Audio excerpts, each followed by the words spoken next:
Bonjour les activateurs et bienvenue sur Oser réussir. Je suis Marie Josselin et aujourd'hui je voulais te parler de la motivation.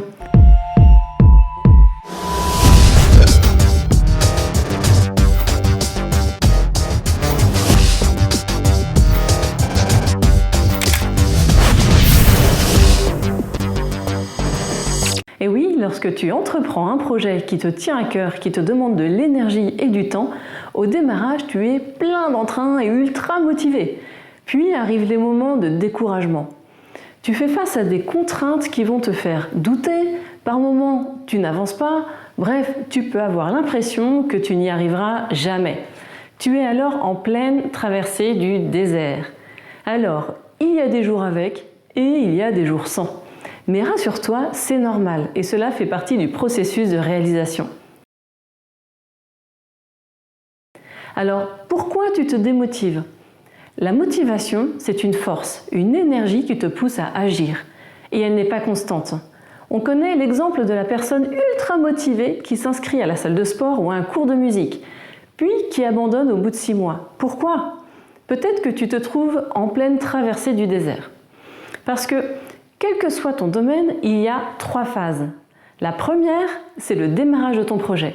Tu es enthousiasmé, excité par ton projet et tu as un pic d'énergie.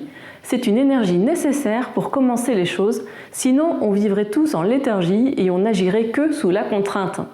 Pour autant, ce pic ne dure pas. La deuxième phase, c'est la traversée du désert. Tu trouves moins de plaisir, tu fais face à des obstacles et tu dois fournir beaucoup d'efforts pour peu de résultats. C'est là que beaucoup de personnes abandonnent. Et pourtant, cette phase est normale. Elle fait partie de l'apprentissage. Avant de devenir des habitudes automatiques, les actions doivent piquer un peu ou alors même beaucoup. Et enfin, la troisième phase, c'est l'achèvement. C'est mener à terme ce que tu as commencé.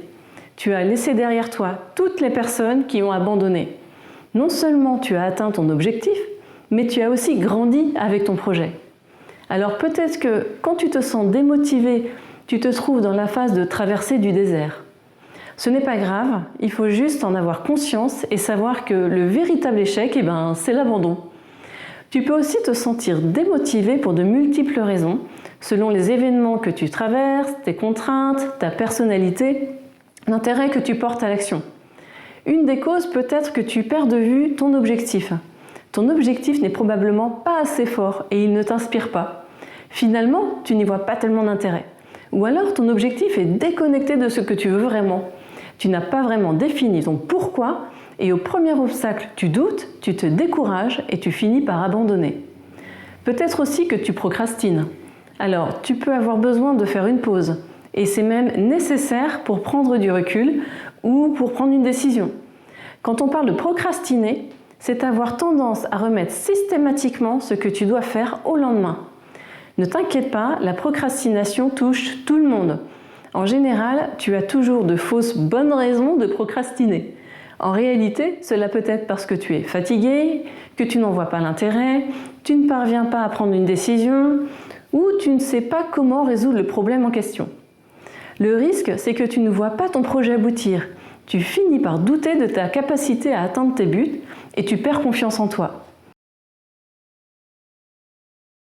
Alors, que faire pour rester motivé? Le sentiment de démotivation reste subjectif et on ne réagit pas tous de la même façon dans des circonstances similaires. Tu peux donc agir pour modifier ta perception et faire durer ta motivation. Une chose étrange, c'est qu'on a tendance à dire « je suis motivé » ou « en ce moment je ne suis pas motivé » dans une tournure passive, comme si le fait d'être motivé ne dépendait pas de nous, mais plutôt des éléments extérieurs. Et en effet, on a tendance à se sentir boosté lorsque les astres sont alignés et nous facilitent la tâche. Mais lorsque les choses ne se déroulent pas comme prévu, nous doutons jusqu'à mettre parfois notre projet en question. En réalité, tu as toutes les capacités d'avoir le contrôle sur ta motivation. Pour cela, il suffit d'intégrer dans ta vie quotidienne de nouvelles habitudes qui vont te permettre de rester focalisé sur ton objectif. Je te dis à demain pour découvrir quelles sont ces nouvelles habitudes que tu pourras mettre en place facilement pour rester motivé dans tes projets.